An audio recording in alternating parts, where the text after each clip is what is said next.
Today's readings are quite beautiful. The first reading from the Book of Wisdom, I would suggest, would be very helpful to read very slowly. Wisdom is the wisdom literature, poems and songs and proverbs to help people think and reflect. So in the Book of Wisdom, wisdom is perceived as feminine, gentle, available, whose radiance is unfading, and she can be readily perceived by those who love her and found by those who seek her. When I was at the end of my theological studies, I asked a very trusted spiritual guide, "What do you think? Where should I go in studies now? Should I get a doctorate?" And he smiled and he was quiet for a while. He said, "You know, you're not the smartest person in your class." And I knew that. But he said, what you need is wisdom. And in my snappy young Jesuit response, I said, where can I buy that? And we laughed. Where do you get wisdom? What is it? It is found by those who seek her. She, wisdom, hastens to make herself known in the anticipation of desires. That is, those who trust her are found by her.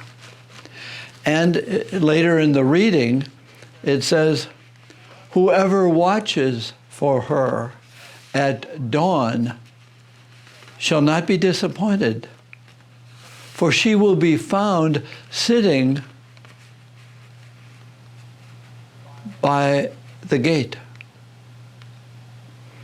So it's a wonderful thing. Whatever wisdom is it knowing a lot of things? Is it the same as prudence? Is it the same as skill based on experience? Is it having good ideas for others? The gospel today is, it's about 5 wise and 5 foolish persons. They were bridesmaids waiting for the groom and presumably the bride, and they were delayed in coming to the festival. Now remember, a parable is not history. There's a point to it. Not every detail plays out. So they take their flasks of oil to keep their lamps burning. I have my flask. The 5 had extra flasks, apparently. And they were all waiting 10, and it grew late. And so they probably fell asleep. And they said, when he comes, the 5 didn't have enough oil to keep their lamps lit. That's a cute story, isn't it? What is wisdom here? So here's my flask.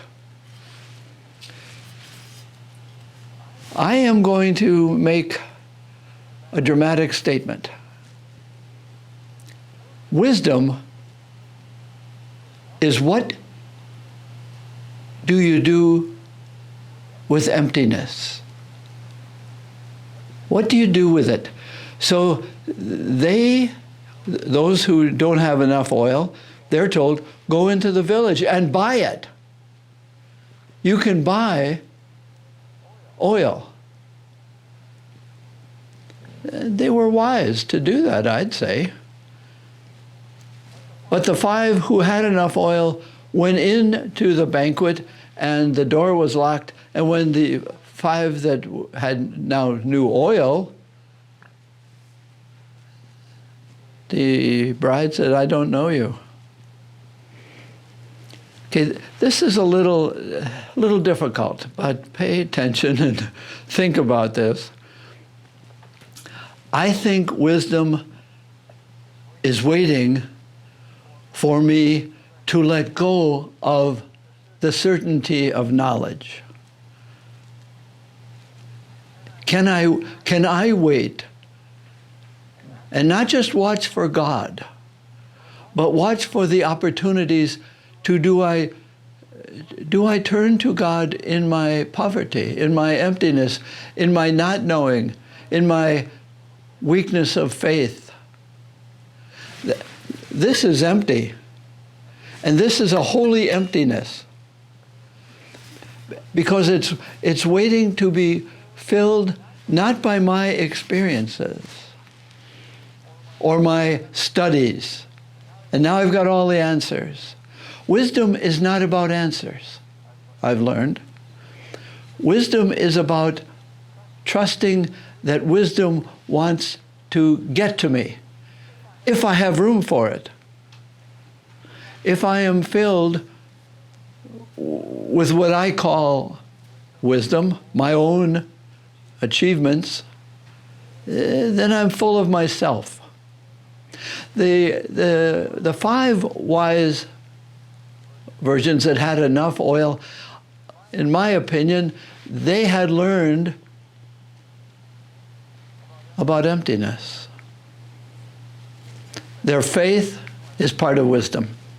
Faith is not having answers.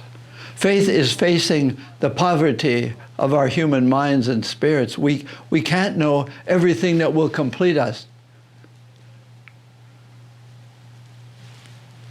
For instance, if I tell you a joke, but I don't tell you the punchline, what do you do with that? A duck went into a bar, climbed up on the bar stool, and said, "Got any grapes?" The bartender said, "No, we don't have any grapes. Get out of here." Now, I'm not going to tell you the rest of the joke. There is an ending to it. What do you do with that? What do you do with unanswered questions, unanswered puzzles? Can you wait by the gate to receive wisdom who is seeking for you? That's the hard part of this gospel today. There's a wisdom that is gained, I hate to say this, by suffering in all its forms, suffering my own human poverty. What do I do with it? Do I run to someplace else and get it filled up by somebody else, by some book, by some guru, by some great experiences? No, it's sitting by the gate, quietly, open. We don't like that. We don't like unproductivity. We don't like not knowing the rest of the story, the rest of the joke. The problem is that when we get filled by easy answers, we find that they are disappointments. And maybe that's the young women who had enough oil. They had learned not easy answers, not everything is solved by a quotation from Scripture.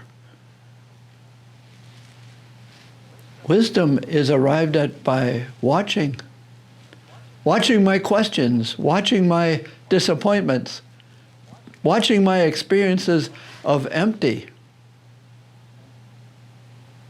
and holding it out for life to fill it, for faith to fill it. But faith is not answers. Faith is a way of life that calls for me to be alert. The God who comes does not delay. my availability to be found or included, invited in, that God waits for me to be grateful for the empty. And the empty isn't to be purchased. It's to be received. That's faith. The Eucharist does not answer anything. It doesn't fulfill us.